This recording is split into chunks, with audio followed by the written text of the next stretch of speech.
కోదాడలో CM relief fund చెక్కుల పంపిణీ అక్రమాలపై 6 నిందితులను పోలీసులు అరెస్ట్ చేశారు. మాజీ ఎమ్మెల్యే బొల్లం మల్లయ్య యాదవ్ వద్ద పనిచేసిన నరేష్, వీరబాబు, ఉప్పల మధులు 44 సీఎంఆర్ఎఫ్ చెక్కులను రీవాలిడేషన్ చేయించుకున్నారు.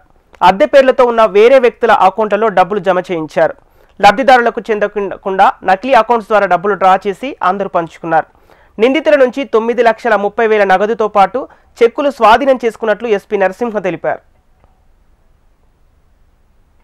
36 మందిని అసలైన లబ్ధిదారులను వీళ్ళు మోసం చేయడం జరిగింది. మొత్తం వీళ్ళు 44 చెక్కులని అక్రమ పద్ధతిలో వీళ్ళు ఫోర్జుడ్ చేసి ఆ చెక్కులను ఫోర్జుడ్ సిగ్నేచర్స్ తోటి ఫోర్జుడ్ డేట్ల తోటి వీటిని లబ్ధి పొందాలనేటువంటి ప్రయత్నం చేసినారు. ఈ 44 చెక్కులకు సంబంధించిన దాంట్లో 8 చెక్కులు కొంచెం టెక్నికల్ ఇష్యూస్ తోటి అవి 2 చెక్కులు టెక్నికల్ ఇష్యూస్ తోటి పాస్ కాకపోగా 6 చెక్కులని ఇంకా లబ్ధిదారులు ఫేక్ లబ్ధిదారులు దొరకకపోవడం వల్ల ఆగిపోవడం తోటి మనం రికవరీ చేయడం జరిగింది.